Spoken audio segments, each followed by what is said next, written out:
예로부터 농부들이 논밭에서 가장 경계해야 할 대상 1호는 바로 잡초였다.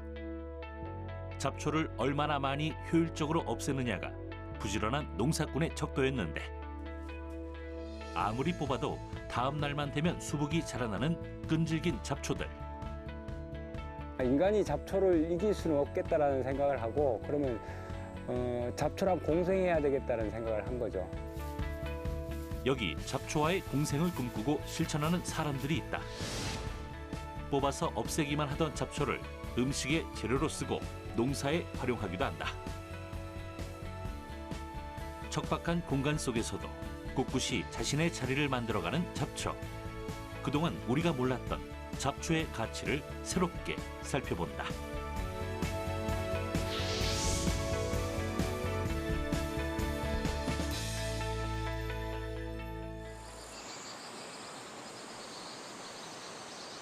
몇 달 전 국립수목원에서는 조금 특별한 전시회가 열렸다. 주인공은 바로 이 잡초들. 관리 대상 이외의 식물을 잡초로 구분해 꾸준히 모니터링을 해온 수목원은 늦봄과 초여름 사이에 흔히 볼 수 있는 잡초 40여 종류를 사람들에게 소개했다. 그저 아무 곳에서나 싹을 틔우는 줄 알았던 잡초의 새로운 면모를 살펴볼 수 있는 시간이었는데 이색 전시회라서 그런지 사람들의 관심도 뜨거웠다. 그저 쓸모없는 풀이라고 생각했었는데 화분에 담자 예쁜 꽃이 되었고 쓸모를 따져보니 활용할 수 있는 곳이 다양하기 때문이다.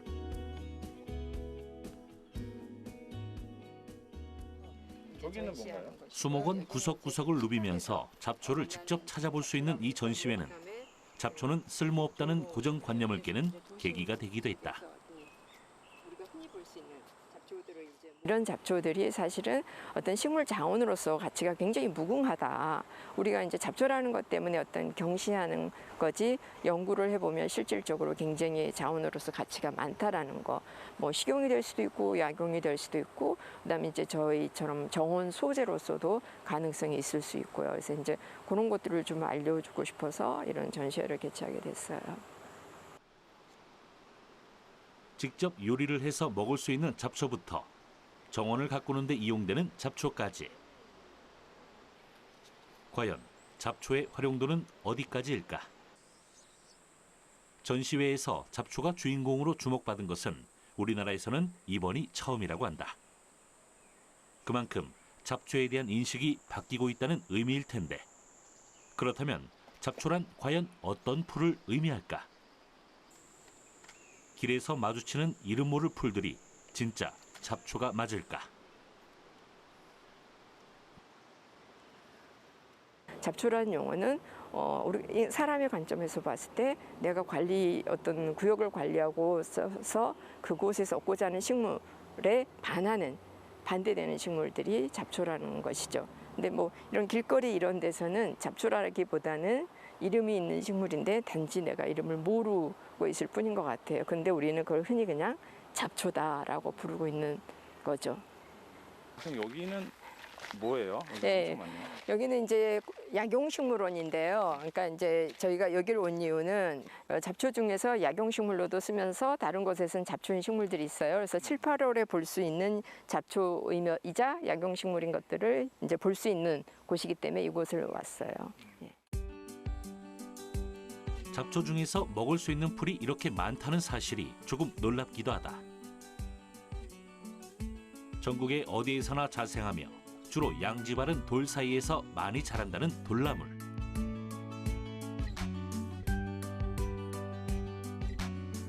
어린 줄기와 잎을 물김치 겉절이로 이용하는데 잎을 즙을 내서 부치면 곪은 상처에 좋다는 민간요법도 있다. 네, 이게 이제 뱀딸기 꽃이고요. 이게 뱀딸기 열매예요. 그래서 이름이 뱀딸기라고 해서 사람들이 못 먹는 걸로 생각하는데 실질적으로 뱀딸기 열매는 잼으로 만들어서 먹기도 한다 그래요. 요거는 이제 갱이밥이라고 하는 식물이거든요. 근데 먹으면 약간 시큼한 맛이 있어요. 한번 드셔보실래요? 그래서 수산을 가지고 있어서 이렇게 나물로 먹기도 하는데 약용식물이기도 해요. 그래서 얘가 이제 열을 낮추거나 이제 그다음에 그 이뇨작용을 하는 데 있어서 굉장히 좋은 특징을 가지고 있다고 그래서 약용식물로도 쓰기도 해요. 모르면 잡초, 알면 약초라더니 설명을 듣고 보니 스쳐 지나가는 모든 풀이 새롭게 보인다. 이렇게 유용한 녀석들이 왜 그동안 잡초로 천대받아 왔을까? 실제로 농업의 역사는 잡초와 전쟁이라고 해도 과언이 아닐 정도로 농부들은 잡초를 제거하기 위해 부단히 노력해왔다. 하지만 언제부턴가 이런 잡초를 다시 생각하기 시작한 것이다. 한 도시 농부의 텃밭, 작물을 기르고 있는 것 같은데 그만큼 잡초도 많다. 녹색 시민 모임을 운영하는 도시농부 서명갑 씨. 밭에서 자란 잡초를 열심히 뽑고 있지만 여느 농부처럼 제거하려는 목적이 아니다. 이런 새비름은 나중에 발효청 담으려고 안 뽑아요. 새비름이 뭔데요? 새비름이 이건데 굉장히 생명력이 강하고 이거는 제가 경험한 바로는 발효청을 담으면 여러 가지 요리에 잘 어울려요. 예, 특성이 강하지 않은 대신에 그리고 얘는 이렇게 뽑아가지고 던져놔도 여름에도 살아나요. 그 정도로 생명력이 강하고 그렇습니다. 그래서 그러면 잡초인가요, 새비름? 잡초입니다, 잡초. 예, 이건 비름인데 이거는 데쳐가지고 된장에 버무려 먹으면 굉장히 맛있고요. 무성한 잡초 덕에 밭으로 보기에는 모호한 공간이지만 서명갑 씨에게 이곳은 온갖 먹거리들이 넘쳐나는 보물 창고나 다름없다. 그는 밭에서 마주치는 풀 한 포기 한 포기마다 제작진에게 그 이름과 효능을 설명하느라 정신이 없다. 지금 많이 있는 게 고마리라고 하는 풀입니다. 고마리는 이런 습한 데 자라고 예전에 시골에서 보면 도랑에 주로 많이 납니다. 그리고 얘는 그 도랑의 흙탕물을 걸러내는 그런 역할을 해요. 그래서 약간의 수질 정화 역할을 하고 어렸을 때 아주 그 부드러운 그 새싹이 나왔을 때는 잘라가지고 샐러드 재료를 쓰면 굉장히 아삭거리고 맛있습니다. 따로 씨를 뿌리지 않아도 매년 산과 들에 고개를 내미는 강한 생명력의 잡초들. 우리 조상들은 이런 풀들을 허투루 보아 넘기지 않고 그 쓰임을 관찰했다. 그래서 나온 것들이 바로 우리가 오래전부터 써오던 한약재들이다. 한약재의 근원을 따지고 보면 우리가 흔히 생각하는 잡초에서 비롯된 것들이 많다. 질경이는 그 약재로 쓰기도 합니다. 근데 이거는 약재 이름은 차전초라고 하고요. 이렇게 질경이 이제 대에 씨가 맺혔는데 이거는 차전자라고 해요. 한약명은. 근데 이건 아마 이뇨제로 쓰는 걸로 알고 있습니다. 그런데 농사에 방해가 되니 그저 제거해야 하는 존재로만 알았던 풀들. 그런데 우리 조상들은 왜 이런 잡초를 꾸준히 먹어왔을까? 잡초는 사실은 이른 봄에 작물이 나오기 전에 스스로 나와요. 기르지 않아도 나무의 형태로. 그런데 보통 사람들이 작물을 길러서 먹기 위해서 밭을 다 갈아엎고 잡초를 다 버리죠. 그것이 이미 우리가 기르기 전에 자라서 스스로 양분을 갖고 있는 자연의 보물이란 말이에요. 그렇잖아요. 그래서 그걸 먹는 거죠. 또 이 풀들은 작물, 우리가 인위적으로 기르는 작물하고 달리 경쟁 관계가 그렇게 심하지 않아요. 보시면 아시겠지만 자기들끼리 섞여서 잘 살아요. 이렇게 다른 놈 죽이지 않고. 우리 작물들은 다 제거하고 우리가 필요한 것만 기르잖아요. 원래 얘네들이 잡초였고 얘네들은 작물이었는데 처음부터 그러지 않았다는 거지. 사람이 필요한 것만 작물이라고 만든 거고 얘들은 우리가 잘 안 먹으니까 잡초라고 놨던 거지. 결국 잡초라는 단어에는 인간의 무심함이 깃들어 있는 것이다. 우리가 산과 들에서 마주치는 모든 식물이 잡초가 아니라 단지 이름 모를 풀이라고 말하는 사람이 있다. 계절마다 시민들을 대상으로 풀학교를 열고 있는 유희정 씨. 오늘도 풀을 만나러 야외로 나온 김에 식사를 직접 준비하겠다는데 갑자기 요리하려다 말고 다시 산으로 향한다. 알고 봤더니 요리 재료가 되는 풀을 채취하는 중이다. 그냥 일상적으로 볼 수 있는 뭐 토끼풀이라든지 우리가 흔하게 보는 계란꽃 같은 거, 그리고 밭에서 굉장히 골칫거리인 환삼덩굴도 땄어요. 근데 다 약성이 있거든요.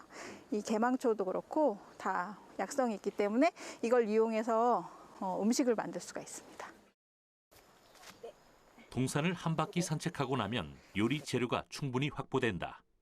가는 길목마다 먹을 수 있는 풀들이 가득하기 때문이다.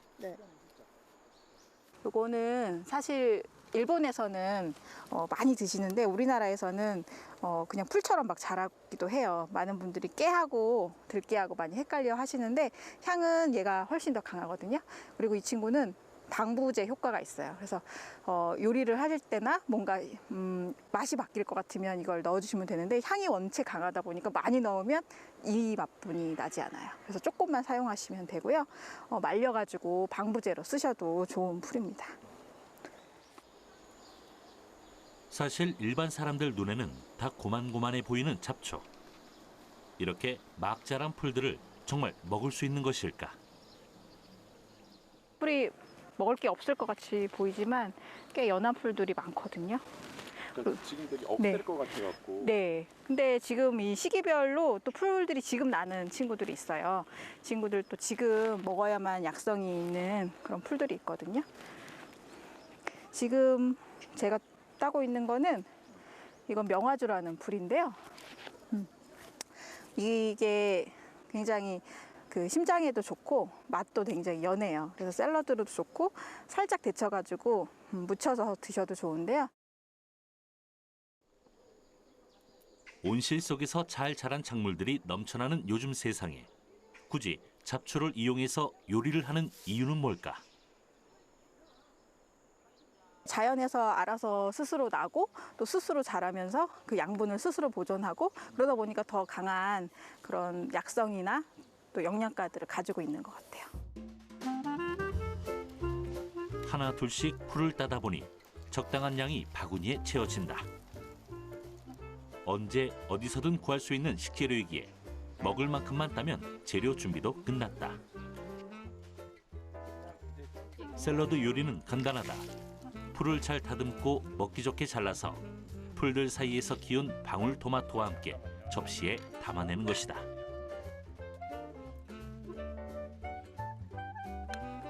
그 위에 직접 만든 겨자 소스를 부으면 잡초 샐러드, 아니 풀 샐러드가 완성된다.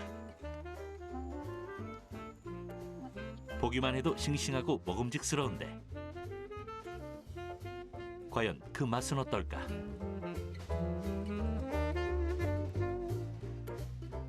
풀들 맛이 다 틀려요. 어떤 건 시고, 어떤 건 달고, 어떤 건 쓰고, 흔히 우리가 말하는 오해행이 다 들어있거든요. 그래서 뭐 색깔, 맛, 여러 가지들, 영양 성분 이런 것들이 다 틀리기 때문에 같이 먹었을 때 이렇게 조화가 되는 그런 맛이에요. 풀을 이용해서 만들 수 있는 음식은 생각보다 다양하다. 독특한 향과 질감 때문에 샐러드뿐만 아니라 파스타나 식욕을 돋우는 에피타이저로도 훌륭한 재료가 되기 때문이다.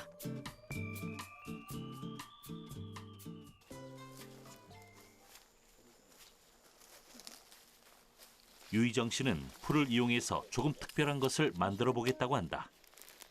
뿌리가 단단히 땅에 박혀 뽑기가 쉽지 않은 이 풀은 소리쟁이이다. 작업은 근처 못에서 뿌리의 흙을 깨끗하게 씻어내는 것으로 시작하는데 이 소리쟁이는 항균 성분이 굉장히 큰데 그 중에서도 이 뿌리에 항균 성분이 많이 있습니다. 왜냐하면 이 성분에는 특히 사포닌 성분이 굉장히 많아서요. 피부 습진이라든지 그리고 피부 트러블, 특히 아토피나 그 여드름 피부에 굉장히 좋아요. 그래서 스킨을 만들면 굉장히 좋은데요. 스킨을 만드는 방법은 이 뿌리를 이렇게 잘 잘라가지고요. 소주에 한 100일 정도 담가두셨다가 이 건더기는 건져내고 그 액만 이렇게 뿌리시면 좋아요. 그러면 그 피부에 특히 뭔가 많이 나시는 분들한테 굉장히 좋은 효과를 볼 수 있습니다. 요리에서 피부 관리에 이르기까지 풀의 활용이 정말 무궁무진하다. 그녀는 이렇게 화장수를 만들어 놓고 수시로 바른다고 한다. 풀이 우리 농사에는 친구인데 지금은 마치 대량 생산을 해야 되고 많이 생산을 해야 되니까 풀이 우리의 적인 것처럼 생각하거든요. 사실은 이 풀 자체가 우리 농사에는 굉장히 필요한 친구죠. 농사에 이로운 존재인데 왜 그동안 농부들은 잡초의 제거에 그렇게 노력을 기울였을까? 지금 이 시각에도 여전히 많은 농부가 잡초로부터 작물들을 지키기 위해 땀 흘리는 중인데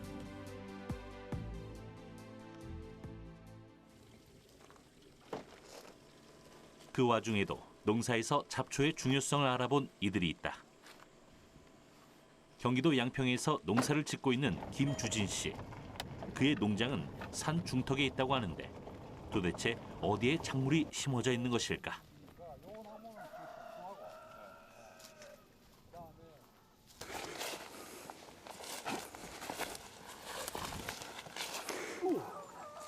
이 나무가 복숭아고, 그 다음에 위에가 사과고, 그 다음에 저 위에, 제일 위에 있는 게 매실이고, 그래 지금 거의 이렇게 다양하게 이렇게 혼재되어 있습니다. 분명 기존의 과수원과는 그 모습이 사뭇 다르다. 듬성듬성 자라난 과일나무 곁에는 이름 모를 잡초들이 수북하게 자라고 있었는데 농부가 관리한 흔적이 도무지 보이지 않는다. 이 생태계가 그냥 이렇게 스스로 알아서 하도록 하는 그게 자연농부입니다.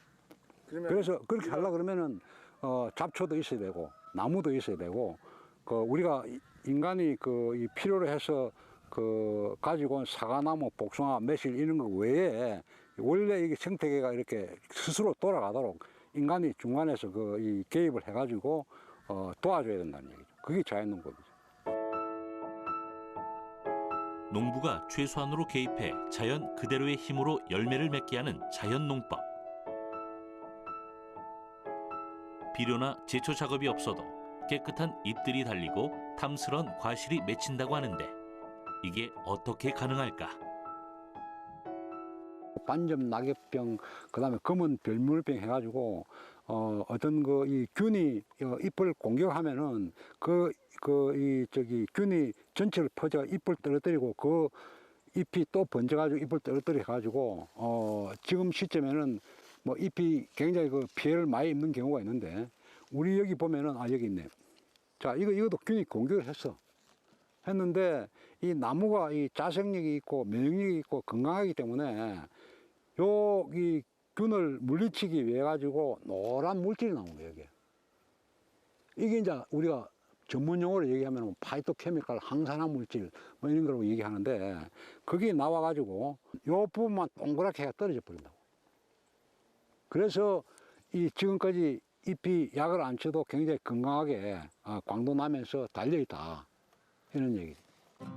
이 사과의 상처는 새의 불이로 인해 생긴 것이다.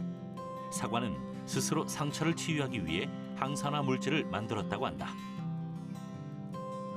이런 사과는 실제로도 굉장히 맛있다고 하는데 근데 이게 아직 다 크지는 않았지만은 우리가 얼마 전에 까마귀가 이 가지를 부러뜨려 가지고 달린 이 사과 두세 개를 따서 같이 시식을 해봤는데 굉장히 맛있어요. 나 이거 따서 한번 같이 먹어봅시다. 잘 따지도 않는다고요. 자, 내가 먼저 먹어볼게. 맛이 굉장히 좋아요.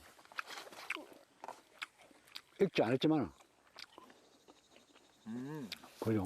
이런 맛이 결과적으로. 안 익은 거예요? 안 익은 건 전혀 안 익은 거지. 이게 지금 아직 앞으로 2개월 더 있어야 익는 건데. 지금도 엄청 단데요? 달고 단맛뿐만 아니고 신맛 뭐 이렇게 해가지고 그냥 오묘한 맛이 나잖아. 이 살아있는 맛이 생명의 맛이야 이게. 맛있네요. 과수나무 사이사이에 있는 무성한 풀밭. 그냥 풀밭이 아니다. 자세히 살펴보니 이곳에서도 작물이 무럭무럭 자라고 있었다. 잡초 속에 자라고 있어도 영양분을 뺏기지 않았는지 크기가 예사롭지 않다. 또 한쪽에는 참외가 굵은 열매를 맺었다. 또 참외, 열린 참외도 크기가 그렇게 작은 게 아니라는 얘기죠. 이거 보세요, 이거 크잖아. 그럼 잡초가 양분을 다 빨아먹은 것도 이렇게 크게 되겠어? 안 되잖아. 수박도 마찬가지고. 이 수박이 이게 땅이 제대로 안 돼 있으면은 이 수박이 이렇게 되냐고 이게. 그러니까 엄청 실한 것 같아요. 그럼 그 잡초 옆에 있기 때문에 실하다니까. 잡초 양분을 다 빨아먹으면 수박이 조그만해야 되잖아, 그냥. 참외도 마찬가지고. 이런 자연 농법이 가능한 이유는 특정한 잡초의 뿌리가 가지고 있는 조금 특별한 기능 때문이다. 질소를 이 식물 스스로 빨아들이지는 못하는데 이 콩가 식물이 이 질소를 이렇게 여기 이 질소 여기 있잖아. 여기 봐봐. 여기 혹이 붙어 있잖아. 혹이. 식물을 빨리 키우는 게 뭐 제일 중요한 게 질소, 그 다음에 인산, 뭐 가리 해갖고 그게 비료의 3요소거든. 그게 3요소인데 이 돌콩이 나가지고 질소가 모자란 걸 스스로 커버를 해주는 거야 지금. 그 다음에 또 얘네들이 또 이 역할이 뭐냐면 뿌리가 이렇게 깊이 들어간 거야. 뿌리가 들어갔다는 얘기는 이 산소가 공급될 수 있게끔 길을 열어줬다는 얘기. 얘가 옆에 있잖아, 그지? 얘가 옆에 있는데 얘 스스로 뿌리도 있지만 얘가 들어가서 옆에 질소도 공급해주고, 그 다음에 산소가 공급될 수 있도록 길을 열어주고, 물이 배수가 되도록 길을 열어주고, 그 다음에 이거 나중에 겨울 되면 죽어요. 죽으면 이 자체가 거름이 된다고, 유기물이 된다고. 잎도 마찬가지고. 얼마나 좋나 이게 잡초가. 농장 한쪽에는 색깔이 조금 붉은 나무가 사과나무와 함께 자라고 있다. 줄기에 붉은 빛이 도는 이 녀석은 다른 농부의 밭에 있었다면 이미 베어졌을 운명이었다. 하지만 이곳에서 북나무는 과수나무의 병충해를 방지하는 역할을 톡톡히 해낸다. 북나무가 과수나무의 곁에 있으면 매미나 각종 해충이 북나무를 먼저 찾는다. 덕분에 과수나무들은 병충해 위험에서 벗어날 수 있다.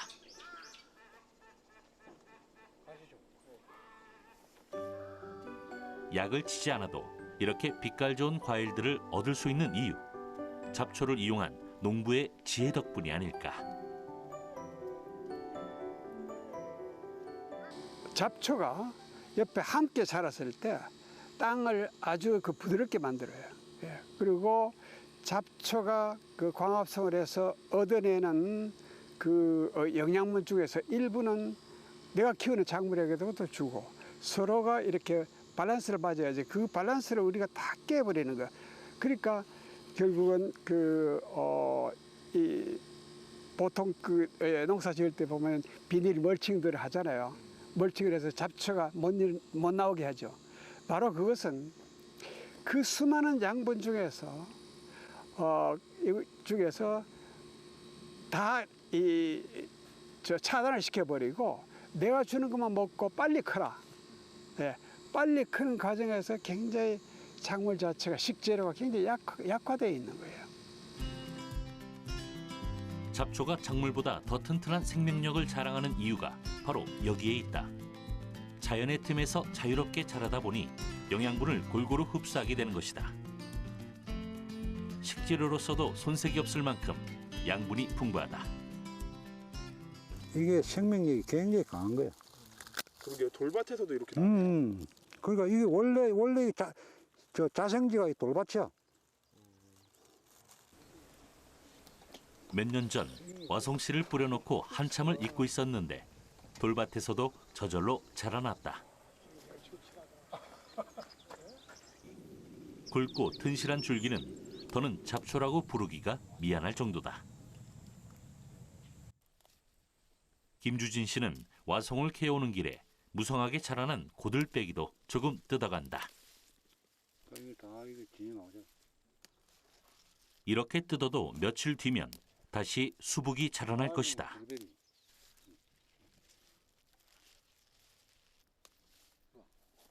자연이 키웠으니 신선하기는 당연할 것이다.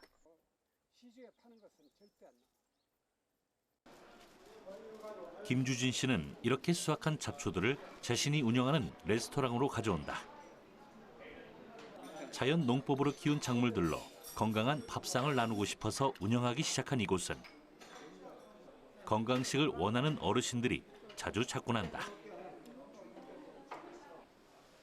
김주진 씨의 아내가 손님상에 나가는 샐러드를 준비하고 있다.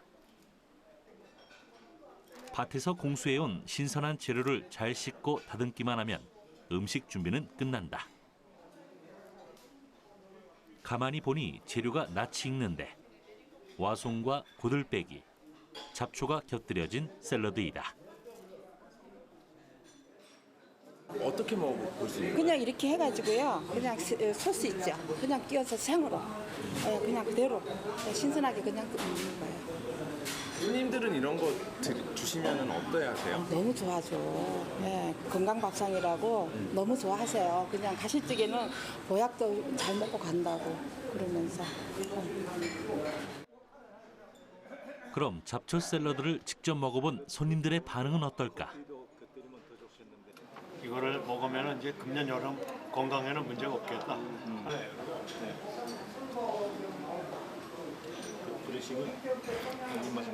중국의 팔찌미 오청이라는 게 농가 원령가 옛날에 나오는 얘기인데 팔찌미 오청을 이만큼 바꿀 수 있냐 그랬는데 그 맛보다 더 멋있는 것 같아요.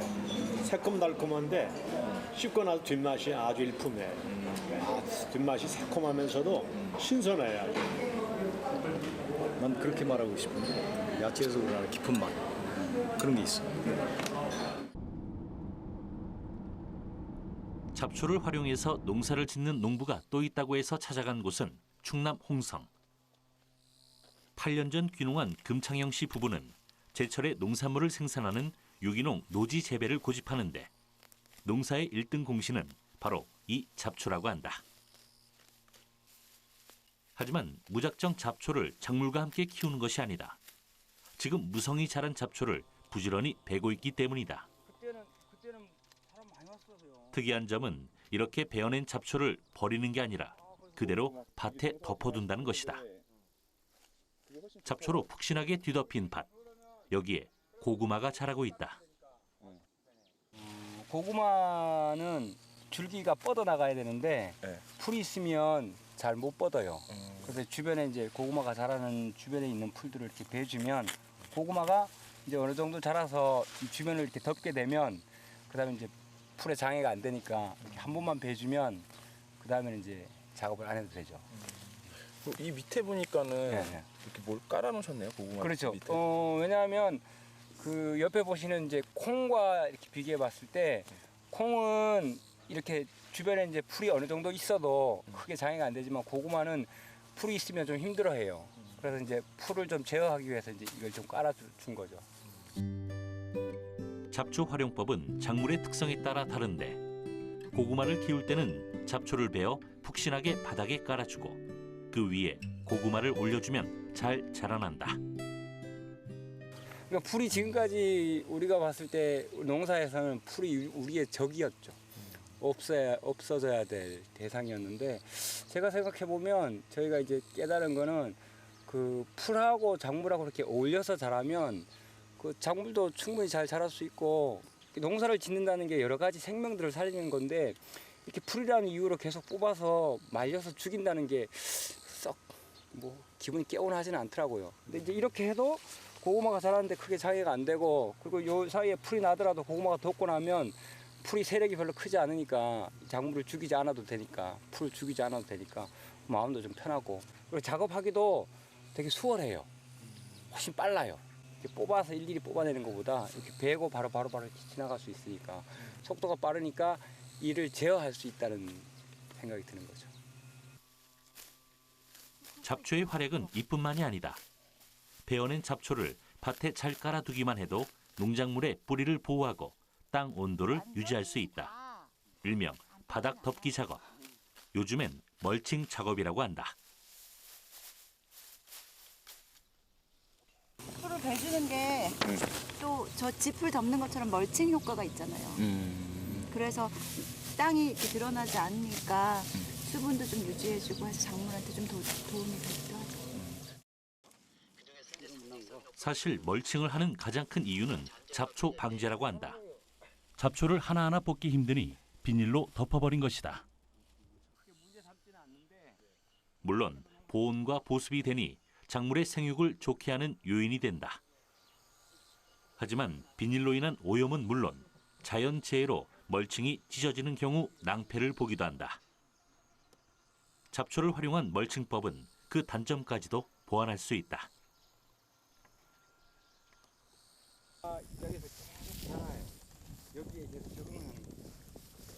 금창영 씨가 제작진에게 작물을 보여준다고 하는데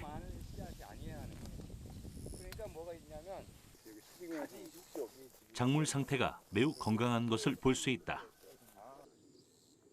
더 흥미로운 것은 이렇게 잡초를 활용해서 농사를 지으면 농작물의 생산성도 향상된다는 사실이다. 잡초의 도움도 받고 때론 경쟁에서 자란 작물들은 해가 갈수록 기력이 튼튼해져 알이 굵은 열매를 맺는다. 가지 같은 경우는 고추랑 다르게 꽃이 피면 무조건 가지가 하나씩 달려요. 그래서 가지 농사가 되게 재미있는 농사인데 작년 같은 경우가 어떤 현상이 생겼냐면 가지가 꽃이 피면 그냥 꽃이 그냥 그대로 떨어지고 가지가 열매를 전혀 못 맺혔어요. 근데 이제 올해 이렇게 계속해서 풀을 베서 이렇게 덮어주면서 제가 느껴지는 거는 가지가 작년에 비해서 훨씬 세력이 좋아지고 가지가 이제 달리기 시작하고 이런 것들 보면서 느끼는 게 풀을 뽑아내는 것보다는 뿌리가 계속해서 땅에 잡초에 뿌리든지 뭐 작물에 뿌리든지 같이 뿌리들이 이렇게 공생하면서 미생물들이 훨씬 더 많이 늘어나면서 가지도 더 잘 자라는 그런 어떤 서로 상생의 원리가 여기서 작용하는 게 아닌가라고 저는 그렇게 느껴져요. 금창영 씨는 밤농사뿐만 아니라 논농사에도 잡초를 이용한다. 잡초 제거만 잘해도 생산량이 늘어난다는 벼농사에 어떻게 잡초를 이용한다는 것일까? 어린 벼는 잡초보다 기력이 약하다. 그때는 농부가 주변 잡초를 베어내 벼에 힘을 실어준다. 벼가 잡초와 경쟁해도 밀리지 않을 만큼 자라면 그때부터는 벼의 자생력을 믿고 기다리면 된다. 어렸을 때 한번 베주고 그다음에 어느 정도 자랐을 때 또 한번 베주면 벼가 어느 정도 세력을 둬서 자라기 시작하면 그 다음에는 벼가 풀보다 더 힘이 세지니까 크게 문제가 안 되죠. 기존의 농사의 방식은 제가 생각하기에는 그 작물이 너무 곱게 자라도록 만들어준다는 느낌이 들어요. 그러니까 자기의 힘을 내서 열심히 자랄 수 있는 환경, 그런 힘이 있음에도 불구하고 인간이 너무 곱게 자라는 형태로 만들어주는 거죠. 그러니까 이렇게 해서 하면 얘들도 충분히 자랄 수 힘이 있는 거고 이러한 강한 생명력이 오히려 인간에게 더 도움이 되지 않겠냐라고 저는 믿는 거죠. 평소 자연농법에 관심이 많았던 금창영 씨가 용기를 내서 시도할 수 있었던 이유는 일본에서 직접 그 결과물을 보고 왔기 때문이다. 금창영 씨는 자연농법을 실천해 좋은 결실을 본 가와구치 요시가츠 씨의 농사법에 깊은 인상을 받았다. 가와구치 요시카즈 씨는 1970년대부터 농약을 쓰지 않을 뿐 아니라 밭도 갈지 않는 자연농을 시작했다. 90년대에는 자연농을 가르치는 학교를 열었는데 일본 전역에서뿐 아니라 전 세계 농업인들이 찾아와서 잡초와 상생하는 자연농법을 배워가고 있다. 일본에 가서 느낀 거는 농사를 대하는 마음가짐이나 자연을 대하는 마음가짐, 이게 확장돼서 사람을 대하는 마음가짐으로 이렇게 확장되는 모습들이 되게 보기 좋았어요. 그러니까 그 자연 속에서 인간이 하나의 일부일 뿐이구나. 그렇다면 인간이라는 이유만으로 다른 것들을 없앤다는 것은 되게 폭력이다라는 생각을 일본에 가서 배웠죠. 그래서 굳이 그러지 않아도 작물들을 자랄 수 있음에도 불구하고 인간이 효율성이나 생산성이나 이유만으로 죽인다는 것은 올바르지 않다라는 생각을 가서 확신을 하게 된 거죠. 그래서 이런 방식으로 바꿨죠. 인간도 자연도 과잉 보호로는 제대로 된 성장을 하기 힘들다. 농부의 과도한 간섭이나 개입은 작물이 자연으로부터 부여받은 고유한 에너지, 그 강인한 생명력을 상실하게 한다. 자연농은 농법이라기보다 삶의 자세라고 한다. 무엇을 해야 한다가 아니라 무엇을 하지 않는다는 뺄셈의 인생관. 그런 비움과 자연스러움이 잡초와 농작물을 함께 살리고 인간 역시 풍요롭게 살아갈 힘이 아닐까. 되게 좋아요. 이 안에 이렇게 있으면 어떤 게 좋으세요? 교감이 되는 것 같아요. 그러니까 그 풀도 잘 자라고 벼도 잘 자라고, 벼가 더 잘 자라면 좋지만, 그러니까 야 너희들은 왜 나와서 난리냐, 너희들 좀 제발 좀 죽어버려라, 뭐 이런 생각들을 예전에 했었는데, 너희들도 좀 잘 자라고 벼도 좀 잘 자라고, 너희들은 벼가 자라는데 크게 장애가 되지 않으면 뭐 크게 우리가 너희들을 해할 필요가 없어지잖아요. 그러니까 마음이 되게 푸근해지고 많이 넓어지죠. 잡초 연구에 평생을 바친 어느 교수는 이런 말을 했다. 엄밀한 의미에서 잡초는 없다. 잡초라고 생각하는 마음이 있을 뿐이다. 밀밭에서 벼가 나면 벼가 잡초가 되고, 보리밭에서 밀이 나면 밀이 잡초가 된다. 풀 한 폭이라도 쉽게 버려질 수 없는 것처럼 어느 한 사람도 포기할 수 없는 소중한 존재임을 기억한다면 우리가 사는 세상이 아름다운 숲을 이룰 수 있을 것이다. 사실 잡초는요, 지구의 살갗이거든요. 그래서 잡초가 이 토양의 수분도 굉장히 많이 보호해주고요. 잡초가 없으면은 사실 토양 양분이 굉장히 많이 유실돼요. 그리고 그 잡초 뿌리 사이사이로 그 공기를 땅속에 깊이 넣어주면서 토양을 굉장히 좋게 해주거든요. 그래서 미생물을 많이 만들어주고 그 미생물들이 토양을 더 기름지게 해주는 그런 역할을 해요. 그래서 사실은 풀이 우리 농사에는 친구인데 지금은 마치 대량 생산을 해야 되고 많이 생산을 해야 되니까 풀이 우리의 적인 것처럼 생각하거든요. 사실은 이 풀 자체가 우리 농사에는 굉장히 필요한 친구죠.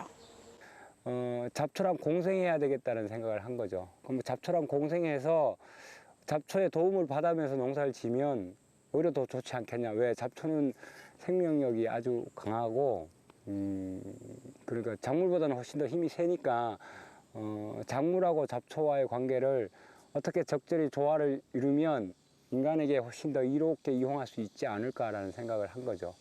잡초가 있음으로 해서 제가 농사 짓는 데 있어서 도움을 많이 받으니까 작물도 잘 자라게 되고, 그 다음에 토양도 훨씬 더 좋아지고, 표토층도 많이 두꺼워지고, 그래서 잡초는 오히려 저에게 저랑 같이 농사 짓는 조력자라는 생각을 합니다.